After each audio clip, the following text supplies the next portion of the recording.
Araw ng kalayaan natin, mga kapatid. Alam niyo po, we need to celebrate every day the freedom. Amen? Praise the Lord. Hallelujah. Hallelujah. Hallelujah. Thank you sa ating song leader at worship leader. Amen. Nandun po, mga kapatid, for leading us in this kind of worship and praise to the Lord. Praise the Lord. Alam niyo po, mga kapatid, kapag nararamdaman natin na tayo gapos, kapag nararamdaman natin na tayo ay napipigilan at hindi tayo makakilos, mga kapatid, inaalis mo ang sarili mo sa kalayaang ibinigay ng Panginoon.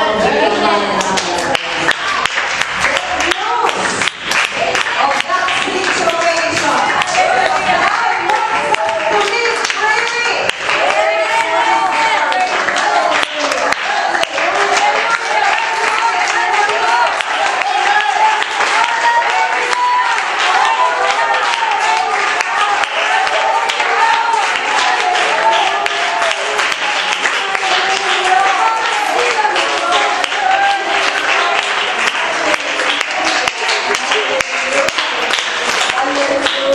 Hallelujah. So every time, mga kapatid, na tayo ginagapos ng kaaway, i-rebuke natin in Jesus' name. Amen? Let's pray. Malaya tayo sa palakpak. Malaya tayo makapagtaas ng kamay. Malaya tayo makapagbuhay pa.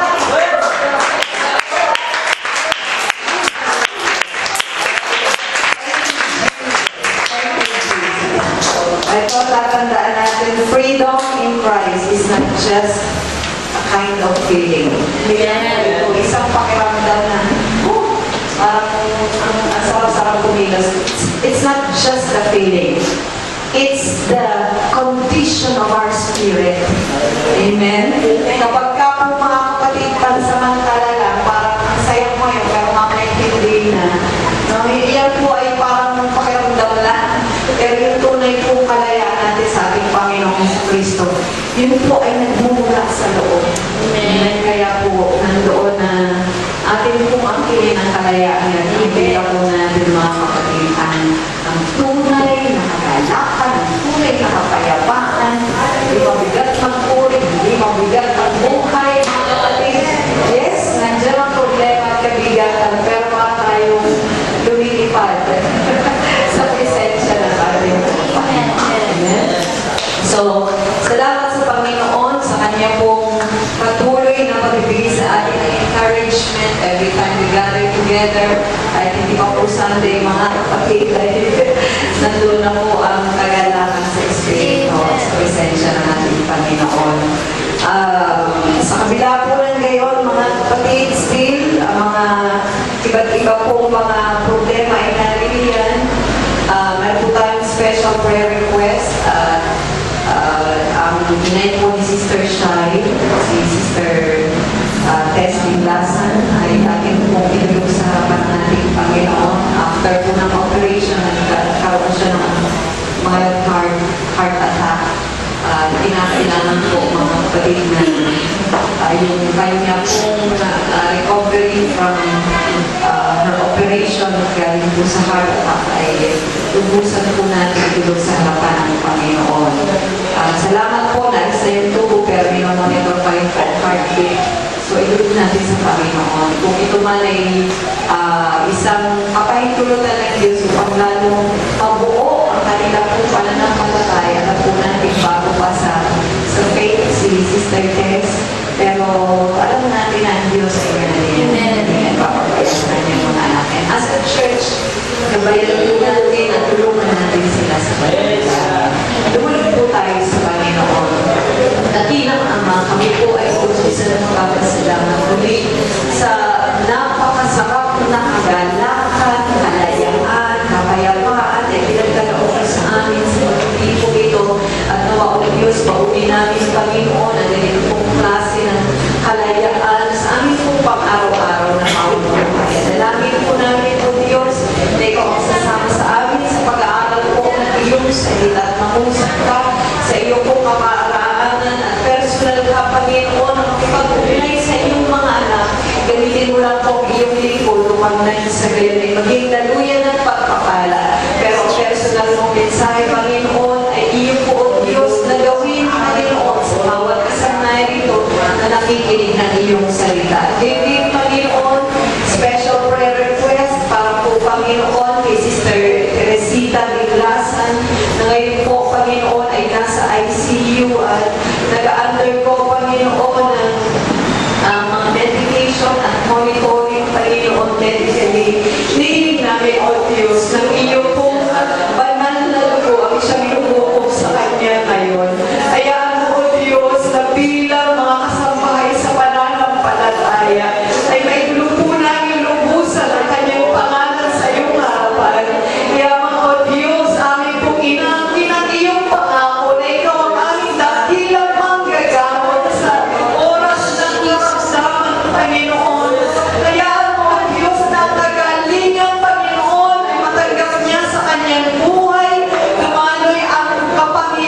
ibang naraman ng ganito pong paksa. 1 Corinthians 15:33. Ano po ang nakalagay doon? Be not deceived, evil communications corrupt good manners. Huwag kayong padaya, ang masasamang kasama ay sumisira ng magagandang ugali. Makakaupo na po ang bawat isa sa inyo. Now, ang tinatawag pong pag-iisa ay isa pong problema na kinakaharap ng tao sa ating pong kapanahunan. Maaari pong kabaligtaran doon sa teknolohiya na ating pong ini-enjoy ngayon. Mas marami na po ngayon ang cellphones. Mas marami na po ngayon ang mga, sabihin po natin, mga iPads na kung saan po ay meron na po mga internet connection. Meron na po tayong napakaraming pamamaraan ng pakikipag-communicate sa ating pong kapwa. Subalit, patuloy po na ang pag-iisa, mga kapatid, ay nagiging problema sa ating pong lipunan. At sinasabi nga po, may mga pagkakataon na kung saan nakarinig po tayo ng mga sabihin po natin use of suicide. Bakit nagpapakamatay? May something within them na mayroon pong kalungkutan. At ganoon din po, maaaring doon sa mga nakakaranas ng paghihiwalay, mga divorced parents, at ganoon din po mga matatanda, di po ba? Habang tumatanda ay nararamdaman po nila yung pag-iisa. At ito po mga kapatid ay sabihin po natin isa pong problema sapagkat as human beings, we are sociable beings. Diba? Tayo po ay nangangailangan ng makakasama at mga kaibigan. Kaya nga po sinasabing, no man is an island. So, kapag ka po naramdaman natin wala tayong kasama, nandun po mga kapatid, yung kalungkutan, yun po mga kapatid na wala tayong masabihan ng mga problema, di po ba? Pag wala kang outlet, o hindi mo mailabas yung sama ng loob.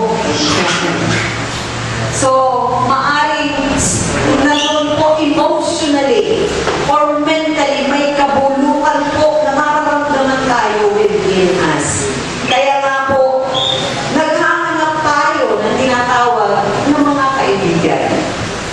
Sinasabi nga po ng isang tao, nakakatagpo at nakakakilala tayo ng mga tao na malilimutan mo. At makakalimot sa'yo. Pero alam niyo po, meron po tayo mga kapatid nakakatagpo na mga tao na hindi natin malimutan at sila po ay tinuturo natin mga kaibigan. Because they have some kind of input in us. Hindi natin alam kung saan larangan, pero naalala natin sila dahil mayroon silang kahit paano. Although, hindi naman lahat ay good side, may mga bad side pa rin, pero mas umaangat yung mga mabubuting bagay doon po sa taong yon. Kaya nga po, ang mga tao ay naghahanap ng kaibigan sa atin pong kapanahunan. At may nagsabi pa rin po, isang quotation, a friend is one who understands our silence.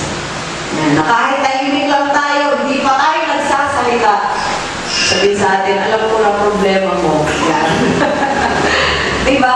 Meron pong ibig sabihin, may malalim na kayong pinagsamahan dahil hindi maunawaan ang sitwasyon mo unless alam niya ang mga informasyon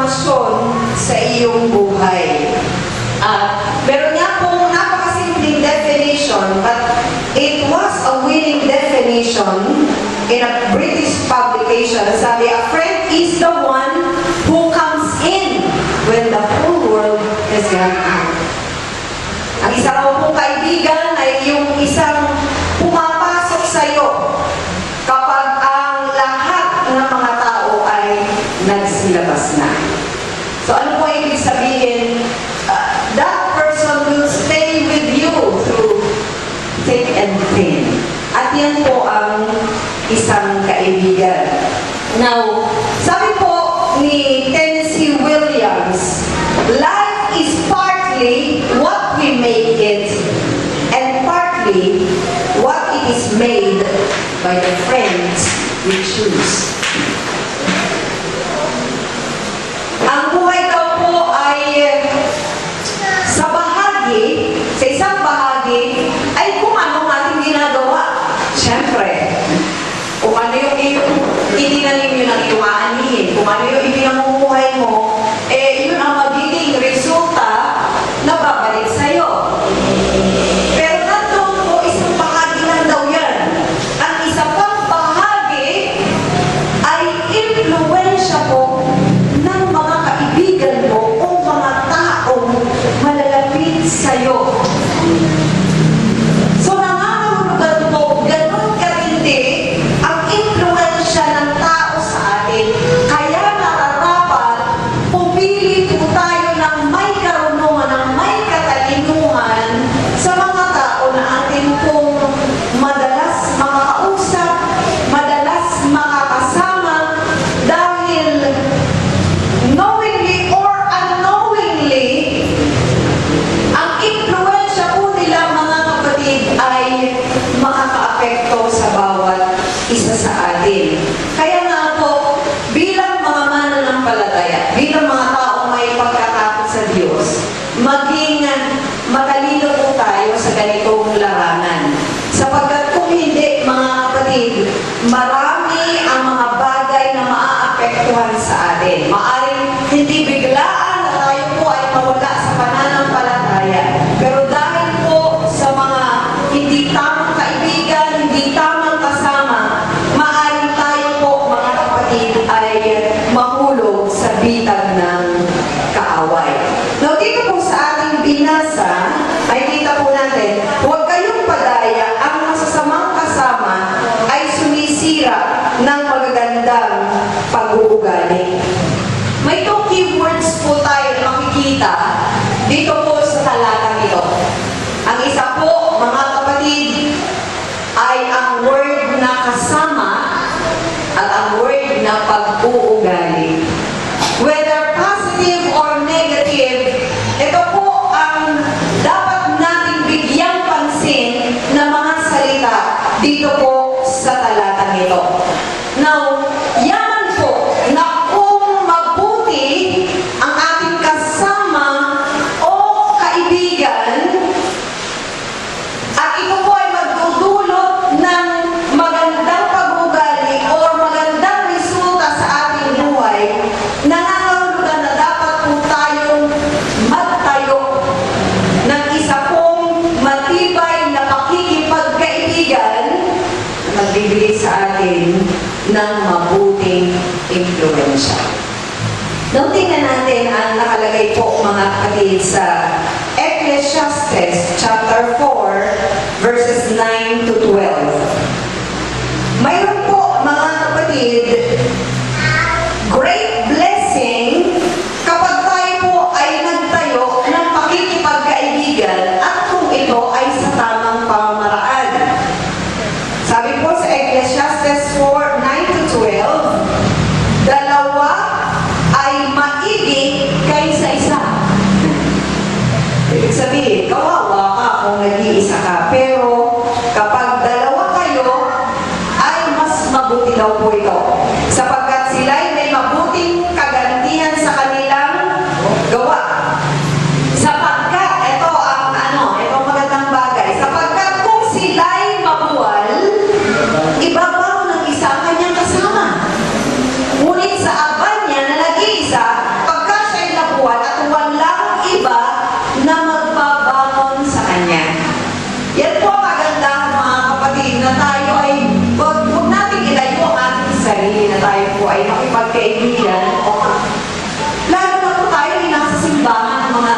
kapatid, tayo po ay isang pamilya. Huwag po natin ilayo ang sarili natin sa ating mga kapwa, mananampalataya. Yan po ang mga best friends na pwede po natin, mga kapatid, na matagpuan sa tayo hanap sa labas. Ano sabihin natin, ako through thick and thin, yung aking best friend na hindi kasama sa pananampalataya, talaga ako sinasamahan. Salamat kung may mga ganyang kaibigan. Pero when it comes doon po, mga kapatid, sa pag-unawa, lalo na po sa ating espiritual, walang higit na makapagbibigay sa iyo ng tulong at ng tamang payo maliban sa isa pong kaibigan na mananampalataya at may lubusang pagkatakot sa Panginoon. Amen. Amen. So kung magkakaroon ka rin lang ng BFF, Kristiyano na mga kapatid, na? Kristiyano na, para nang sa gayon ay hindi po tayo malagay sa alanganin. Amen? So, ayaw po natin ang friendship na ito ay ma-develop, mga kapatid. Maaring kayong magkasama, o kayong magulang sa anak, o kayong magkapatid, o kahit hindi mo kadugo, whatever, mga kapatid, yung relationship, hayaan po natin na yung ating pong mga close friends, ang ating pong best friend, mga kapatid, nanggagaling po sa loob ng simbahan, sapagkat yun po, mga kapatid, yun ang sinasabing two is better than one. Bakit po, mga kapatid? Dahil nga, pag nabuwal ka, may magbabangon sa'yo. Amen. Pero pag pareho kayo, ikaw ay bumalik sa sanlibutan, nakakasama mo yung taga-sanlibutan, paano ba kayo magtutulungan? Di ba? At sino ang hihigit sa'yo mula sa gayong kalagayan, magmumula pa sa loob ng simbahan, mga kapatid. Kaya nga, i-develop po natin ang kind of friendship na nagmumula po sa pagkatakot sa Panginoon. At sabi, muli, kung ang dalawa ay hanggang magkasama, may init na sila, ngunit paano makapagpapainit ang isa na nag-iisa? Ilagay na lang po natin ito more on sa spiritual. Yung pong init sa pananampalataya, no? Paano kang mahirap mag-encourage sa sarili. Although, sabi ng Bible, si David, he encouraged himself in the Lord. No? Pero mas iba rin po, mga kapatid, you are encouraging yourself and then somebody is encouraging you.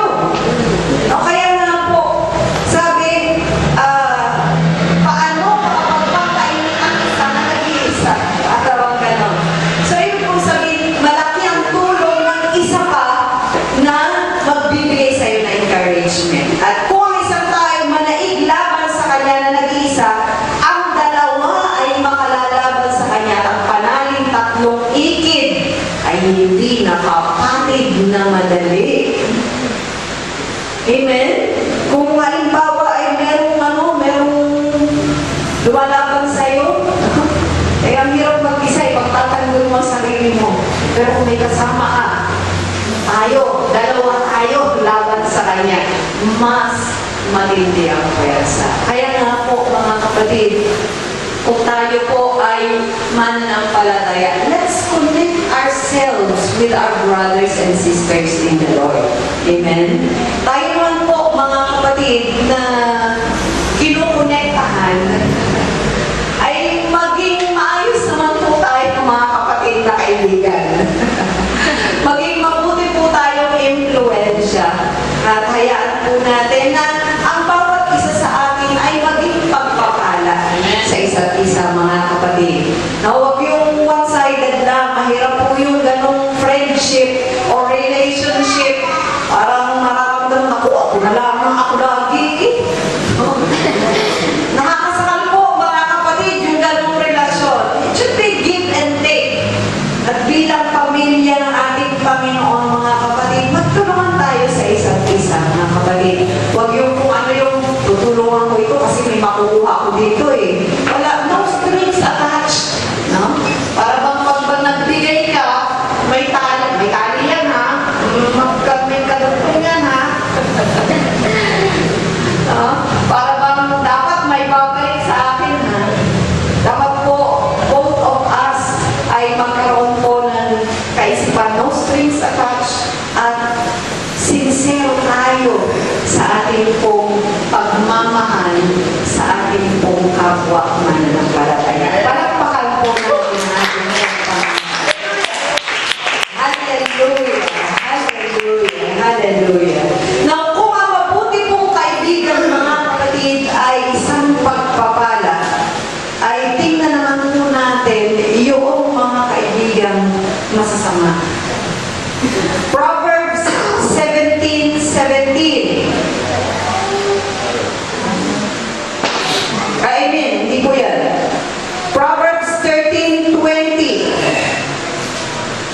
friends or evil people will affect, una po mga kapatid, your manners. Ang ating pong pag-uugali ang unang maapektuhan. Kung lagi po natin narinig ang taong yan na nagsasalita ng masama, at yun na lang lagi ang narinig mo ng narinig, at hindi ka umaagwat sa kanya, baka salib na ikaw ang maka-influensya sa kanya, ay siya ang makaka-influensya sa iyo. Kaya nga po, lagi nating tatandaan na tayo po bilang tao, bagaman tayo mga mananampalataya, hindi po tayo ganun kalakas. Now, dalawa pong klase siyempre ng tao ang ating po pinag-uusapan when it comes po sa sabihin po nating bad friends or mas matindi, evil friends. Lalo na po pagka nga hindi mananampalataya. Now, sa loob po ng simbahan mga kapatid, tayo po ay kumikilos bilang isang pamilya. Pero still, if you will choose a close friend or a best friend, siguraduhin mo lang na magpapatibay din siya sa iyong pananampalataya. Amen. Kung ikaw ay makikipagkaibigan na talagang, kasi lahat naman pwede natin maging kaibigan, ano? No? Pero yung talagang, dyan mo sasabihin yung sikreto mo, dyan mo sasabihin yung lahat-lahat sa buhay mo, and then hindi siya magiging kalakasan sa iyo at dadalhin ka pa sa masama. Bakit po? Pinag-usapan natin dito, church people, ha? Pero ang kanyang pananampalataya ay gegewang-gewang mga kapatid. Maging maingat ka. Kahit yan ay may tag na Kristiyano naman yan. Masama namin yan sa simbahan. But if that person is known for a particular personality na hindi talaga po kaaya-aya, ihanda mo ang iyong sarili sa paglapit sa tao niyan kung gusto mo talaga siyang maging close friend. Amen. Sapagkat talagang isusuong mo ang iyong sarili sa sitwasyon na pwede kang ma-influensyahan ng masamang pag-uugali o personalidad na mayroon siya. Evil communications corrupt good manners. Kaya maging mapili po tayo. More so, kung ito po ay mga kaibigan sa labas. Ang sinasabi ko po ay sa labas ng simbahan. Mga taong hindi mananampalataya. Siyempre, may mga katrabaho tayo. Siyempre, may mga kaklase tayo. May mga, sabihin po natin, kasama tayo sa negosyo or whatever field na inyo po, mga kapatid, na involve yung mga taong hindi sumisimba doon po sa mundong iyong ginagalawan. Huwag maingat po tayo mga kapatid. Sapagkat ang pag-uugali po natin ang lubusang maaapektuhan. Baka po mga kapatid, kapag ka po yan ay isang taong palainom, may bisyo sa buhay, at kung hindi mo pa katibayan ang iyong pananampalataya, baka mamay nakaupo ka na rin doon sa kanya. Inuupuan. Amen? Yun po ang sabi sa una, di ba? Be not deceived. Huwag kayong padaya.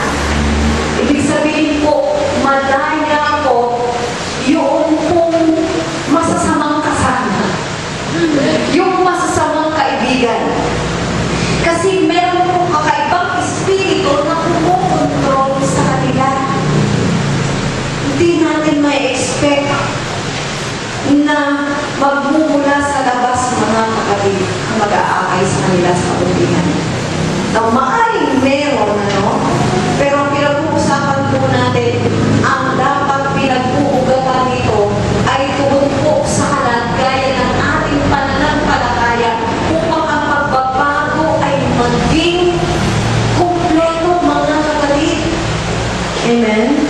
At hindi po naka-base lang doon sa tinatawag na ang galing ko, nabago ko yung sarili ko, o ang galing ng kaibigan ko kasi natulungan ako.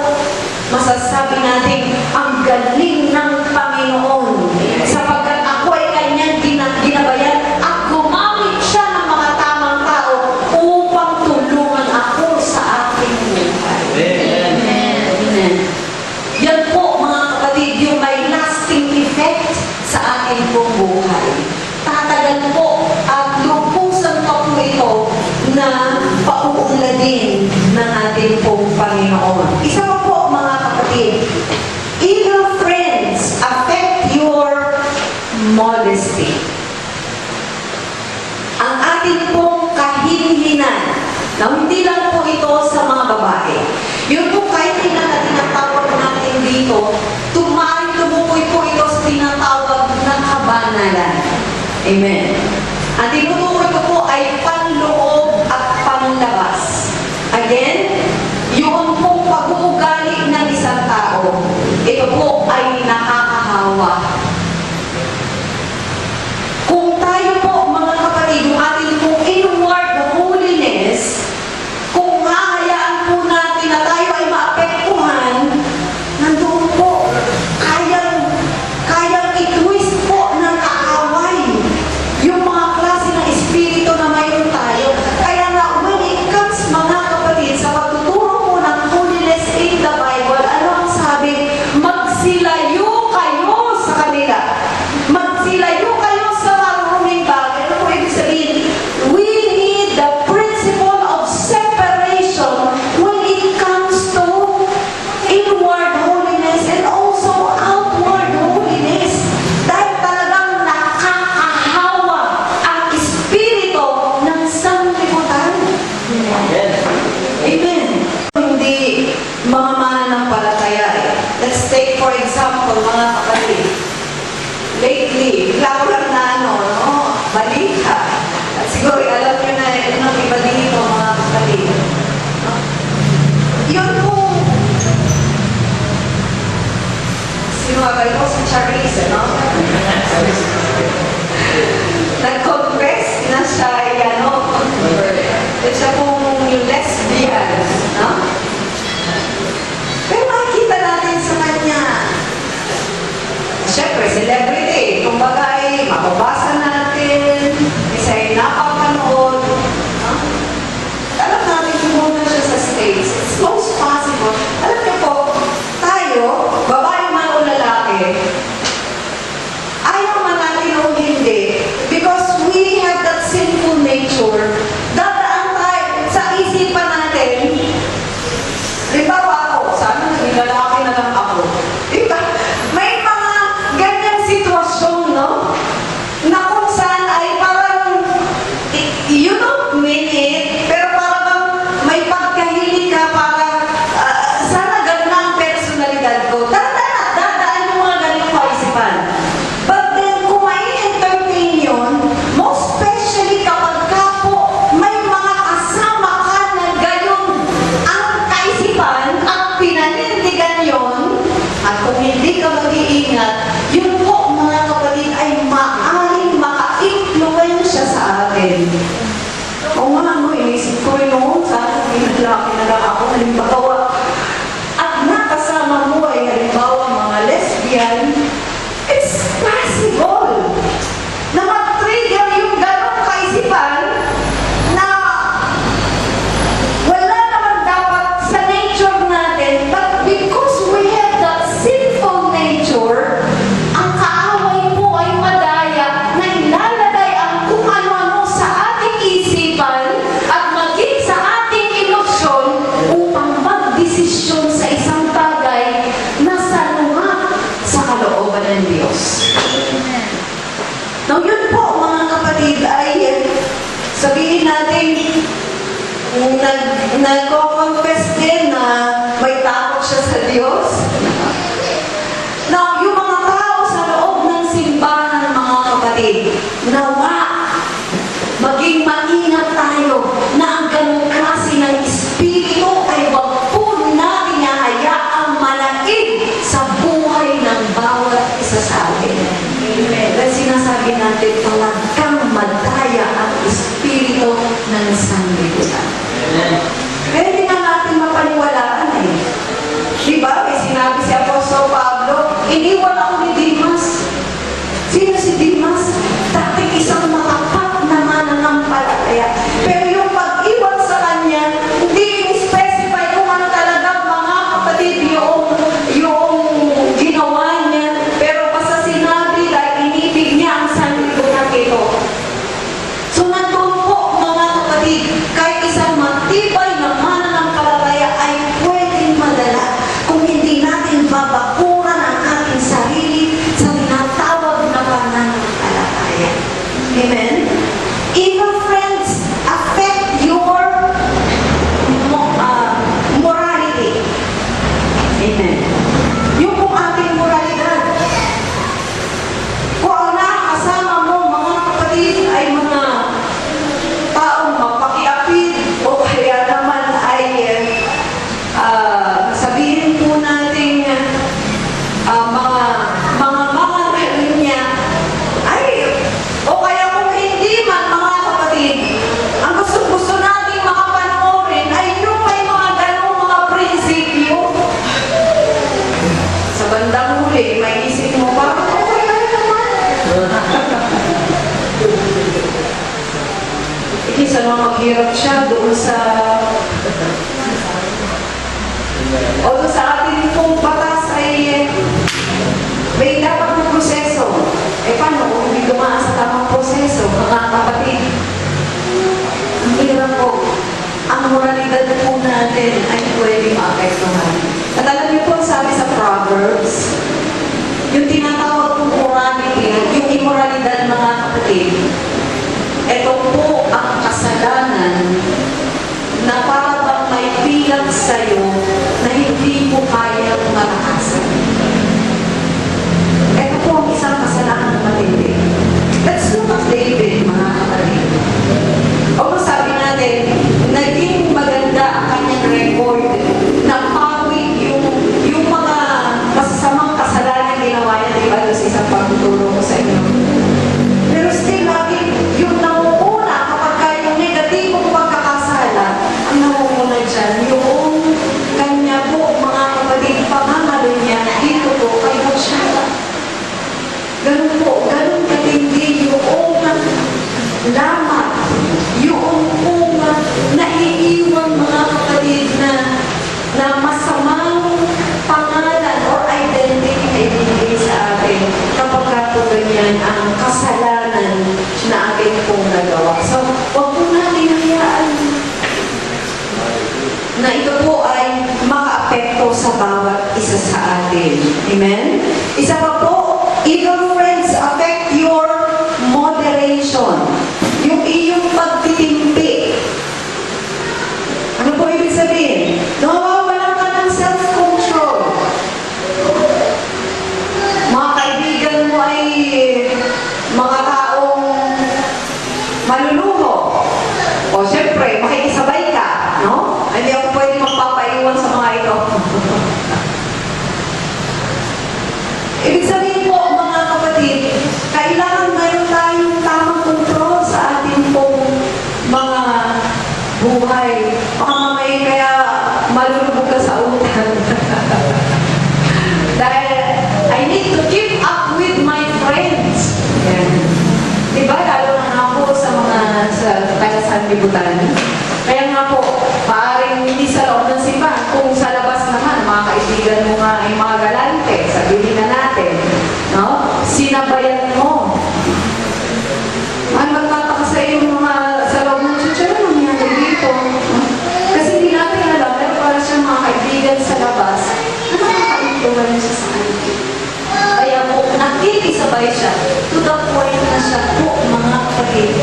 nasisira na sa kanya pong pagkokontrol sa kanyang sarili. Isa lang pong larangan yan. Alam po natin, when it comes sa moderation, sa pagtitimpi, ito po ay marami po mga kapatid. Maaring sa bisyo, amen? Hindi ka makapagtimpi na dahil yun ang lagi mong nakikita. So, nararapat po mga kapatid na tayo ay maging mapagbantay. And then lastly, evil friends affect your motivation. No? Lahat po ito, M. Manners, modesty, morality, moderation, at yun pong motivations. When it comes sa motivation, pwede po natin itong sabihin yung sigasig o iakma sa atin pong pananampalataya. Kapag ka po ang ating mga kaibigan ay hindi tama, kung pwede po tayong mahila sa tinatawag po mga kapatid na mga hidwang pagtuturo. Now, meron po sa Bible na paalala when it comes sa mga false teachers. Ang sabi po dito, in one part mga kapatid, ang sabi po, ngayon pinamamanig ko sa inyo mga kapatid na tandaan ninyo yaong mga pinanggagalingan ng pagkakabahabahagi at ng mga kapitusuran laban sa mga aral na inyong nangapag-aralan at kayo'y magsilayo sa kanila sapagkat ang mga gayon ay hindi nagsisipaglingkod sa Kristong Panginoon kundi sa kanilang sariling tiyan at sa pamamagitan ng kanilang mabuting pananalita at mainam na mga talumpati ay dinadaya ang mga puso ng mga walang malay. Maging maingat din po tayo mga kapatid. Now, nire-respect po natin ang ating pong mga leaders. Nire-respect po natin yung mga gumagabay sa atin sa pananampalataya. Pero kung dumating ang point na sila po ang mga mauna na sisira doon sa pundasyon ng katotohanan na alam po natin nakalagay sa Biblia, however close we are to them, umagwat po tayo mga kapatid. Dahil baka sa bandang huli, kung pananatilihin mo ang close friendship with them, baka ikaw rin ay madala sa hidwang pananampalataya na kanila nang pinaninindigan at natin. So, kaya nga po, in every aspect, maging maingat po tayo. Hayaan po natin mga kapatid na lagi nating itagubilin sa Panginoon ang ating pong buhay. Lord, ingatan mo ako.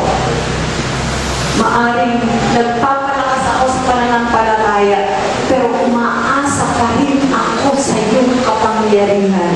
Gabayan mo ako, Panginoon. Protectionan mo ako, O Diyos. Dahil may mga pagkakataon ako ay mahina. At maaring doon papasok ang tukso. Doon papasok ang masamang influensya. Baka hindi ko kaya ang aking sarili. So, Lord, kaya nga every morning, Lord, tabunan mo ako ng iyong banal na dugo.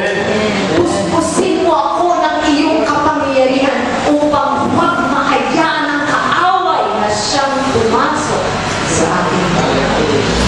Amen. Lastly, mga kapatid, sa aklat na mga awit, chapter 1, verses 1 to 2, ito po, mga kapatid, ang ating pong lubusang panghawakan. Amen. Ang sabi po, mapalad ang tao na hindi lumalakad sa payo ng masama, ni tumatayo man sa daan ng mga makasalanan, ni nauupo man sa upuan ng mga mangliliba, kundi ang kanyang kasayahan ay nasa kautusan ng Panginoon. At sa kautusan niya, nagbubulay siya araw at gabi. Amen. Ang kanya pong salita, mga kapatid, ang magsilbi po natin pinakapagkain spiritual. Ito po ang magpapatatag sa atin. Ito ang magpapatalas ng ating spiritual na pag-iisip. Ito ang magpapatibay at magpapatibay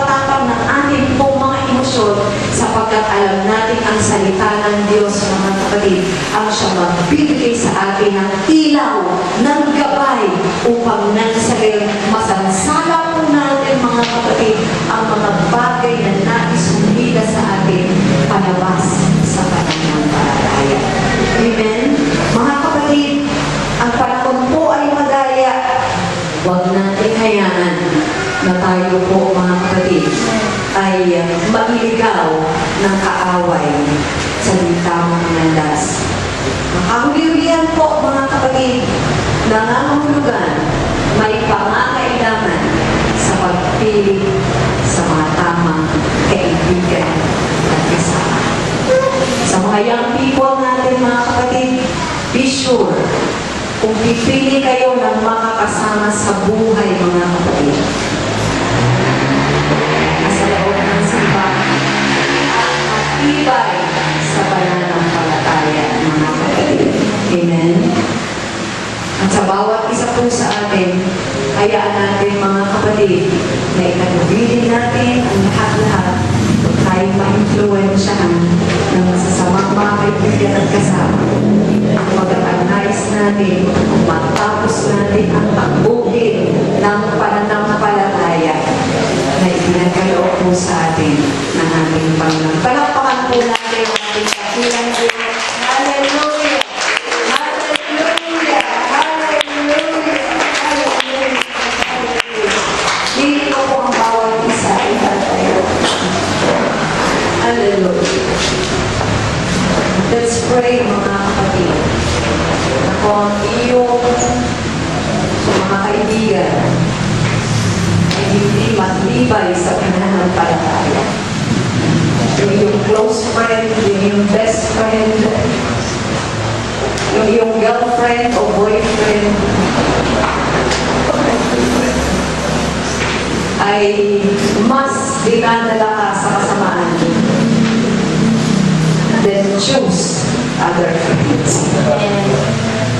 Choose other friends. Mahirap kong gawin kasi nakapag-build na ng relationship. But there are still other friends God can give you. Kasi kapag ka, mga kapatid, lalo na sa mga young people, kapag asawa na yan, mahirap na, mga kapatid, na alisan ng isang commitment. Amen? Iba pa kung yan ay best friend or close friend, pero still, maging maingat pa rin tayo. Again, our life will be partly based, not just according to how we live it, but according also to the friends we keep in our lives. Hallelujah. Hallelujah. Hallelujah. Hayaan natin ang salitang ito, mga kapatid, ay magbigay na nabay sa bawat isa sa atin. Be not deceived. Evil communications, evil relationships corrupt good manners. Hallelujah. Hallelujah. Hallelujah. Habang tayo nakatayo, mga kapatid, ilulog natin ang ating sarili sa Diyos. Hayaan natin na tayo po, mga kapatid, ay magtatubili ng ating sarili sa Panginoon. Sa mga mag-asawa na naririto o sa mga may asawa, it's best if you can make your spouse as your best friend, as your closest friend. Lalo na kasama sa pananampalataya. Kayo ang magpaalalahanan. Kayo ang magbigay ng rebuke sa isa't isa kung nakamali tayo. Huwag natin ayunan ng isa't isa sa hindi tamang paraan. Kundi hayaan natin ang pananampalataya sa Diyos ay tumibay sa isang tamang prinsipyo. Sa mga magkakasambahay na naririto at kayo ang mga closest relationships sa inyong buhay, hayaan natin, mga kapatid, patuloy ng pagtibay ng ating Panginoon. Hindi lamang magkasambahay sa dugo, kundi magkasabay din at magkapatid sa pananampalataya. Hallelujah. For our young people, pray for your future mate. Nagabayan ng Panginoon upang ang mga prinsipyo mula sa banal na kasulatan ay magbigay ng gabay sa inyong pagpili sa desisyon sa buhay. Hallelujah! Hallelujah! Help us, Lord. Give us guidance in this area of our lives. Is namin manatili sa pananampalataya. Sino ang magiging kaibigan namin, O Diyos? Naway ito ang magbabangon sa amin. O naway kami ang gagamitin mo na magbabangon sa Kanya. May mga pagkakataon na may pagkakatao, pagkakamali, O Diyos. Hayaan mo na bilang makakasama sa pananampalataya. Kami po magkaroon ng sinserong pag-ibig at concern sa isa't isa. Hallelujah! Hallelujah! Hallelujah! Let's sing a song to God. Hallelujah! Hallelujah!